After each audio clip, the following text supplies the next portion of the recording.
Je pensais pas dire ça un jour, mais j'ai pris des notes avec mes ongles sur le dos d'un OnePlus. En effet, le dos de ce OnePlus 15 a un effet ardoise qui permet avec l'ongle d'écrire du pain, du lait, des œufs par exemple, enfin toute autre chose, ou sinon on peut aussi s'en servir de lime à ongles, mais comme le disait Robin qui est en train de filmer, ça durera très très longtemps. Ça c'est la petite particularité de cette finition black, donc du OnePlus 15, qui est extrêmement mat et qui surtout aussi ne retient pas du tout les traces de doigts. Il faut savoir qu'il y a 3 finitions disponibles, celle-ci en noir, une seconde ultraviolet qui offre des reflets violet saphir, et une troisième Sandstorm qui ne se limite pas à l'apparence mais touche également à la conception, puisqu'on va avoir un dos en fibre de verre et un cadre traité par oxydation micro-arc qui offrirait une résistance accrue de 30% par rapport au titane. Pour en revenir à mon exemplaire, le fait de pouvoir écrire dessus et de le rayer, en définitive, on peut avoir l'impression qu'on va abîmer son téléphone, alors qu'au final il suffit de passer la main dessus pour effacer toutes les traces qu'il peut y avoir. On a fait le test tout à l'heure avec un tournevis et c'est pas le verre qui s'est rayé, mais c'est plutôt le tournevis qui a laissé un petit peu de dépôt à la surface du dos de ce téléphone. Passé ce premier aspect amusant du OnePlus 15, on peut continuer le tour du propriétaire. On a une forme qui change radicalement par rapport au OnePlus 13 de l'année dernière, c'est-à-dire que OnePlus est rangé derrière le standard actuel avec un téléphone parfaitement plat tant haut que devant que sur les côtés. On a quasiment un iPhone entre les mains, donc si vous venez d'un téléphone à la pomme ou même peut-être d'un Pixel, vous ne serez pas du tout dérangé avec ce OnePlus 15. Alors je trouve personnellement que en faisant cela on perd un petit peu de l'identité de OnePlus, surtout on perd du charme, on perd aussi en praticité puisque les bords légèrement incurvés permettent une meilleure préhension. Voilà, avec moi qui ai des petites mains, ça me permettait auparavant de faire toute la largeur du téléphone avec le pouce, ce qui n'est plus forcément le cas désormais. Et on notera au passage une petite ressemblance avec le Pixel 10 Pro Fold au niveau de l'agencement des capteurs. On fait le tour de l'appareil, on retrouve bien évidemment les mêmes touches avec volume plus moins, avec également un bouton d'alimentation. De l'autre côté, un alert slider. Ah non, plus d'alert slider. OnePlus l'a rangé, remisé au placard, remplacé par une touche plus key. Et derrière laquelle, vous vous en douterez, on trouve un nouvel espace d'intelligence artificielle dont nous parlerons un peu plus largement plus tard. Et puis au centre, impossible de le rater, on a bien évidemment l'écran du OnePlus 15, un écran légèrement réduit par rapport à l'année dernière, puisqu'on passe de 6,82 pouces à 6,78 pouces cette année, 0,04 pouces de différence, ça ne devrait pas vous changer la vie. En revanche, si vous êtes joueur, il y a un truc qui va vous intéresser, c'est qu'ici on a une dalle AMOLED Full HD+, qui monte jusqu'à 165 Hz, et qui a en plus un taux d'échantillonnage tactile de 3200 Hz, là où la concurrence est généralement aux alentours des 2400 Hz. Alors qu'est-ce que ça veut dire tous ces chiffres barbares? C'est que vous aurez une meilleure fluidité d'affichage sans trop sacrifier la résolution, et une très bonne réponse tactile, c'est-à-dire que dès que vous bougez votre doigt à l'écran, eh bien l'information sera tout de suite prise, idéal pour les joueurs compétitifs. Autre petit point sur cet écran, ça sautera pas au premier coup d'œil, mais c'est le contour noir qui l'encadre, bien évidemment, qui fait le lien avec le châssis, qui est ici réduit à son plus simple appareil, puisque on tombe à 1,15 mm. C'est la plus fine bordure jamais conçue par OnePlus pour un téléphone. Et pour la suite, j'ai pris ma petite sonde avec notre logiciel Calman afin de mesurer les performances de cette dalle, et il en ressort du bon et du moins bon. Je vais commencer par le moins bon, c'est la luminosité. Comme souvent chez OnePlus, on n'arrive pas à grimper très haut.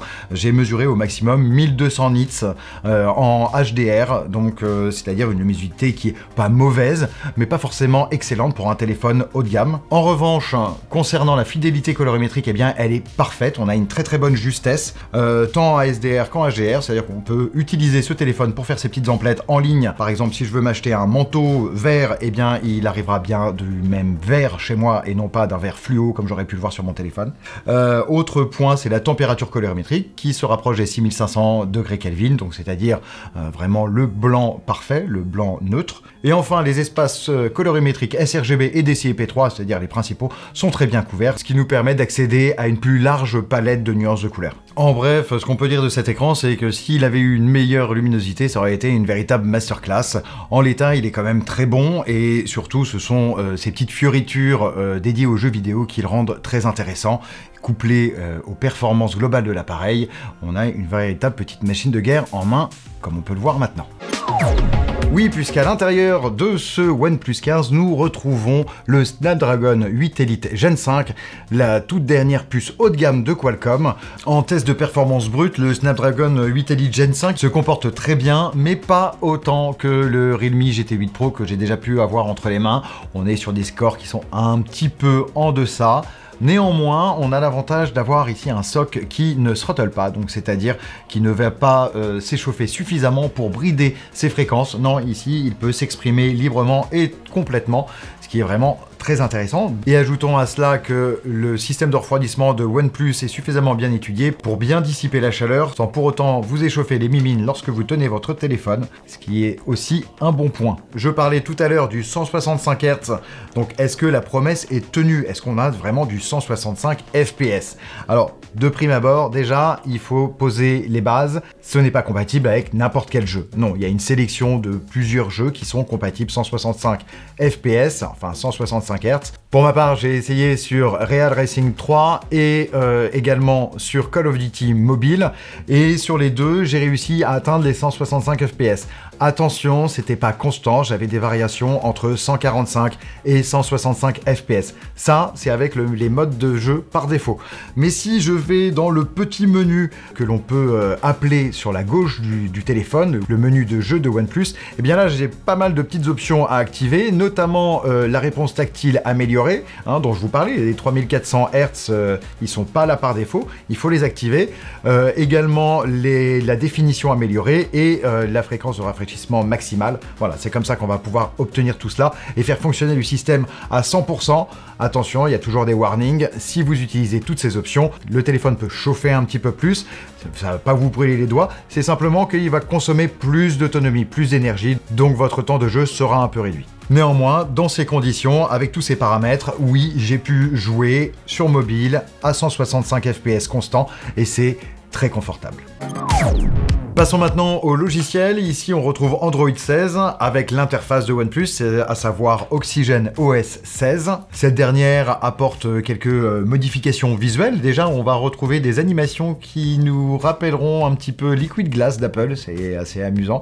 L'avantage, c'est qu'ici, c'est réduit à son strict minimum. Donc, on va avoir éventuellement dans la barre de recherche un effet de flou, voilà, de transparence. Et autour du bouton du capteur biométrique, voilà, on va avoir tout un halo en forme de bulle, voilà, qui va déverrouiller le téléphone. Ça se limite à peu près à cela. En revanche, Oxygen OS 16, c'est surtout une interface qui est épurée, qui est assez simple d'utilisation, qui est pleine de fonctionnalités, mais qui ne vont pas être jetées en pâture comme ça à l'utilisateur, mais plutôt bien ordonnées dans les menus. D'ailleurs, des menus qui sont colorés, faciles à appréhender, et ça, c'est ce que j'apprécie beaucoup, tant sur Oxygen OS 16 que également sur ColorOS 16, la version d'Oppo. Et puis peut-être pour le fun, parce que j'en vois pas vraiment l'utilité, mais OnePlus a optimisé son système pour qu'il tire pleinement parti du Snapdragon 8 Elite Gen 5, à savoir qu'on a ici le Parallel Processing 2.0, un système technologique qui vous permet d'ouvrir et de fermer les applications plus vite que votre ombre, puisqu'à chaque fois que vous ouvrirez une application, il anticipera déjà la fermeture de cette application, afin que l'animation soit la plus fluide possible.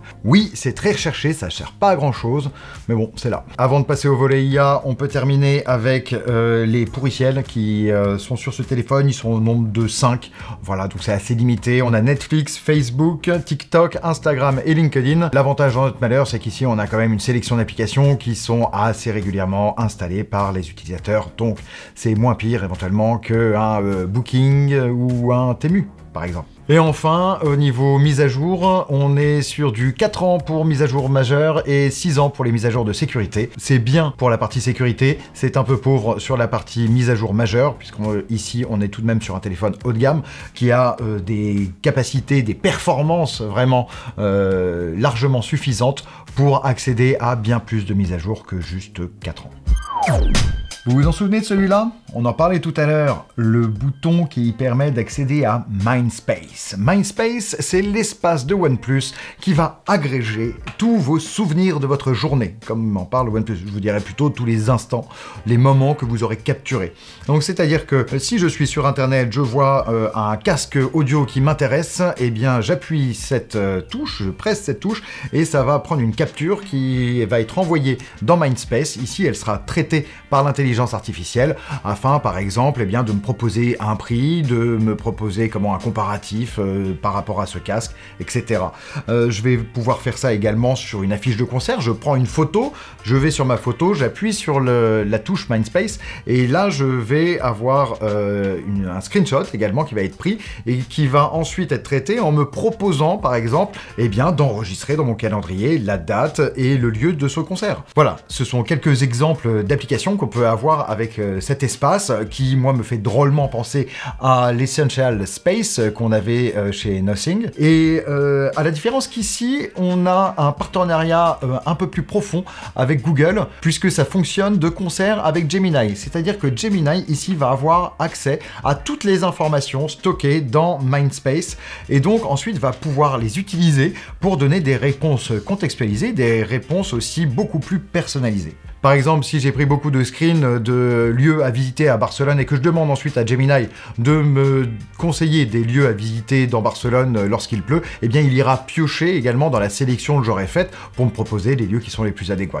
Et cette utilisation un petit peu poussée de l'intelligence artificielle mêlée à nos données personnelles, si ça peut vous faire peur, moi aussi d'ailleurs, eh bien sachez que OnePlus indique que les données qui ne sont pas traitées en local sont traitées dans un cloud privé et que les données qui transitent par le CPU et le GPU sont toutes cryptées. Tout passe par un cloud privé sécurisé avec des données qui sont cryptées au niveau CPU et GPU. Cette année, on assiste à une rupture sur la photo chez OnePlus puisque le constructeur chinois a décidé de rompre son partenariat avec Hasselblad. Désormais, il vole de ses propres ailes avec le Detail Max Engine, un moteur 100% maison centré sur la photo computationnelle. L'idée est ici de compenser l'absence de partenariat par un traitement logiciel plus poussé qui permet de venir améliorer les détails et la luminosité des photos. Et donc pour la partie matérielle, qu'est-ce qu'on a ici? Eh bien 3 capteurs arrière, 3 capteurs unifiés de 50 mégapixels chacun, un capteur grand angle, un capteur ultra grand angle et un téléobjectif x3,5 de qualité optique jusqu'à x7. Dixit OnePlus. Et à partir d'ici, je vais introduire un autre smartphone dans le game, le Find X9 Pro d'Oppo. C'est le petit cousin du OnePlus 15 et il a une approche complètement différente. Le Find X9 Pro d'Oppo est complètement centré sur la photo, alors que le OnePlus 15, lui, va plutôt tout miser sur les performances. Cependant, le Find X9 Pro a tout de même de bonnes performances, mais moins que le OnePlus 15.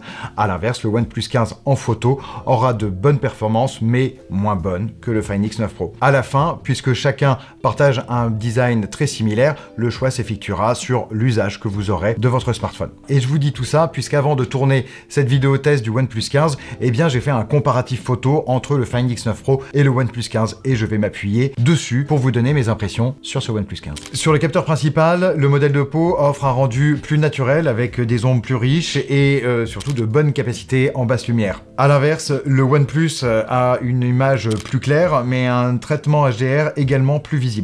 Au global, on est tout de même sur des capteurs de très bonne facture chez l'un ou chez l'autre et le match ne se joue pas vraiment ici.